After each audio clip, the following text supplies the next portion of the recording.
the Philippines. Turquoise waters, limestone cliffs, white sands, and over 7,000 islands of this. A lifetime isn't enough to see it all. One island at a time is definitely something we can manage. Hey guys, welcome to my channel. This is Preeti. Welcome to a brand new episode from the Philippines. We left Port Barton this morning and we made our way to El Nido, and that's where we are right now. I know this is not really the shot of El Nido you might want to be seeing, but we just checked into our hostel. We're staying in this really cute hostel called Happiness Hostel. The dorms look so nice. Like, I love this whole concrete finish, like that raw cement finish on the beds, and the beds are pretty big. There are plug points and USBs like right next to the bed, which is literally exactly what any creator needs, or actually anybody needs, because like all phones need charging, right? So it's pretty cool. It's really nice so far. It's a little rainy, like it's a little overcast, but we're hoping that the weather really supports us the way it did yesterday for us in Port Barton, and we were able to go on the island hopping tour. We do have a couple of cool tours planned here as well, but since we just got here, we're just going to go downstairs, speak to the reception, speak to a few of the tour operators, and figure it out.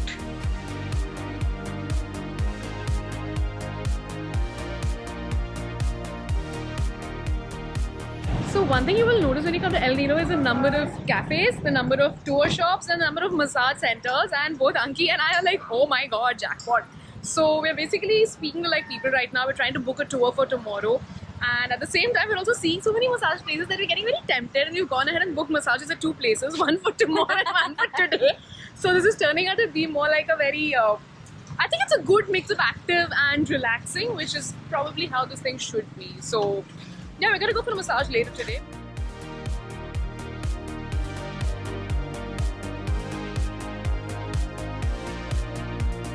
How are you feeling?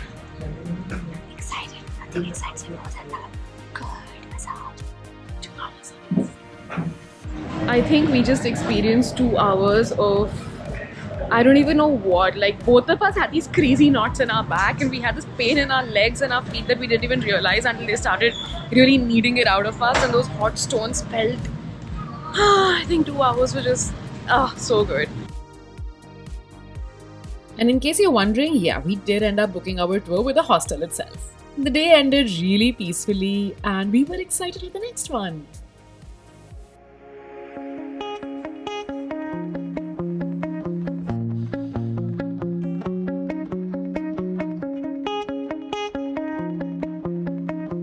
So the Philippines has over 7,000 islands. I'm not even kidding. It's massive, and it's near impossible to see all of them, and definitely impossible to see all of them on a 2-week trip, which is all the time that we have. Like I mentioned, on the US visa, that's all you can get. But you can obviously take a visa for longer and then do a little more, but still 7,000 is a lot. But a very popular thing that runs on these popular islands like El Nido and Port Barton is these island hopping tours, where there are these boats that you can get into, and there are guys, these are organized tours. They take you out to these different islands. You can go snorkeling, you can just chill at the beach. There's lunch included. In Port Barton, even this equipment like the mask, snorkel and stuff was included, but over here these are all additional, so we end up paying like 100 for this, 100 pesos for this, 100 pesos for diving booties. So it's a little more expensive over here that way. There's also like an environment conservation fee that you pay of 200 pesos. So the whole cost of this tour that we're doing today, which is Tour A, which also comes highly recommended, is actually 1,600 plus the equipment cost. So that actually adds up to quite a bit. But it's still worth doing these things because yeah, they're touristy, but they're obviously touristy and popular for a reason, right? Because these islands are pretty spectacular. So yeah, we're getting a chance to see some of this today, and we're just gonna hop into our boat and head out. Our boat was finally ready, and we hopped on and we were on our way.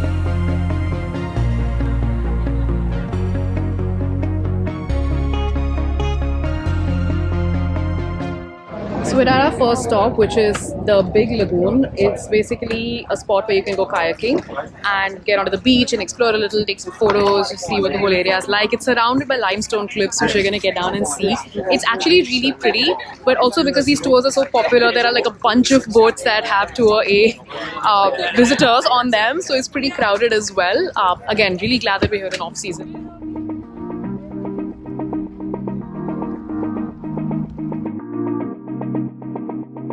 Also, life jackets are kind of compulsory on this trip, so wearing this one.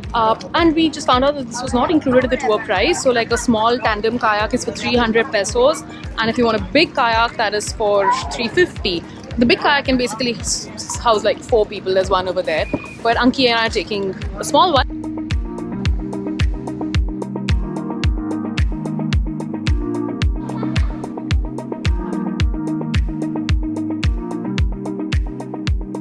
I feel like once you cross the initial part of the entrance to this limestone cove kind of area and you come to the far end, there are very few kayaks here. People usually just tend to stop over there and take pictures. It's pretty shallow as well. This part is a little deep, but these limestone cliffs behind, they are gorgeous, aren't they? We actually did have a lot of fun on this stop. Even though we thought it would be crowded, we could actually find our own space. And we quickly hopped onto the boat to make our way to the next stop.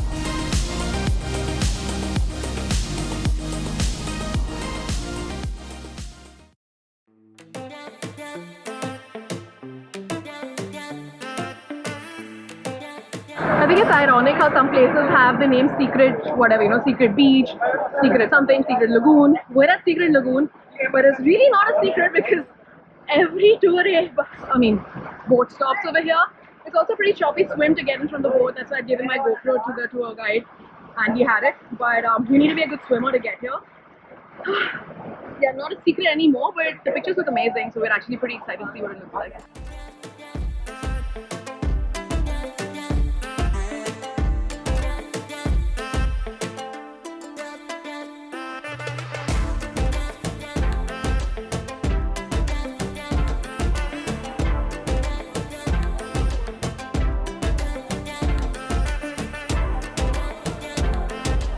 So it's super crowded over here, but it's also really pretty because it's this lagoon that's enclosed in limestone cliffs. It's quite an experience if you can look past the crowd, which I think we are slowly learning to do. Floated a little bit, it's quite nice, but now we've got to head back to the boat and we're going to go get lunch.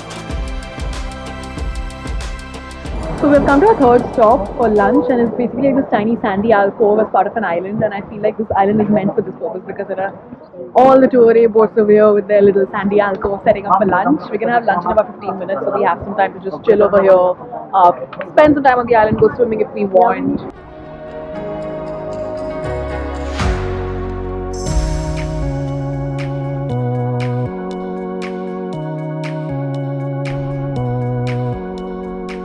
We actually have like quite a few things to say about the food here in the Philippines. Like we've traveled through Southeast Asia and we found like amazing food everywhere with, packed with flavor and like, zingy things happening in your mouth.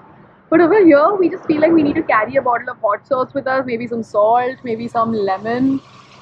I don't know, man. I'm very surprised with the food here. There's just no flavor. It's just boiled stuff. It doesn't even have salt. Like, how can you not have salt? And every traveler that we have met has said the same thing, that they're really surprised as to why the food is so bland. Quite surprised.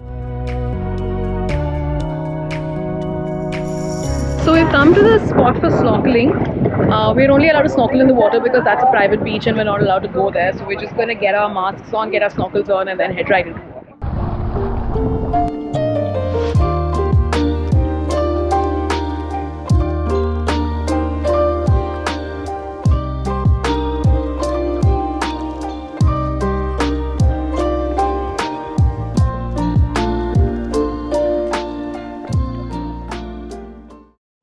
So we're on the last stop of our island hopping tour, our tour A basically. There is so many people, I don't even know what I'll be able to shoot over here. But that said, it's still soft sand, it's still beautifully blue waters. And this is bound to happen when you're doing one of these touristy tours here in El Nido. So it's just something to be prepared for, I suppose. This is the last stop, so we have about an hour here. We can do whatever we want. I think there's like a makeshift basketball court. You can maybe get some snacks or something and just chill out for a bit.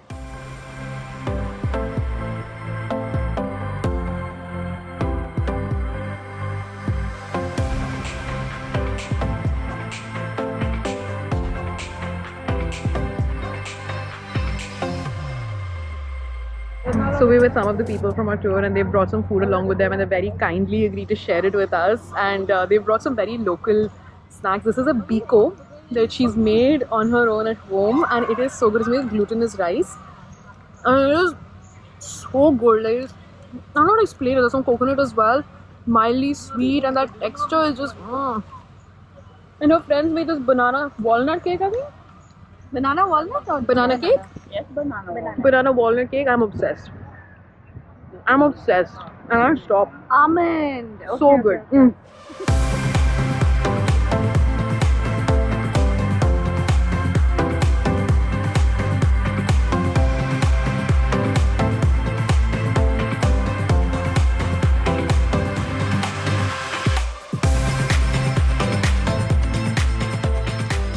So we're done with Seven Commandos Beach as well, which was our last stop. So that basically wraps up Tour A at El Nido for us, and that means we're going to hop back into our boat and head back to main El Nido, where we will sit and figure out what we're going to be doing tomorrow. For now, I'm going to run to the boat because apparently they're waiting for us. So yeah. Looking back, it had actually been a really fun day and we did some really cool things. To see what we did on day 2 in El Nido, stay tuned for the next vlog. Did we beat the rush or was it the same as today? Comment what you think on this video and subscribe to my channel to be in the know. I'll see you very soon with a brand new video. Until then, this is Preeti signing off for now. Bye!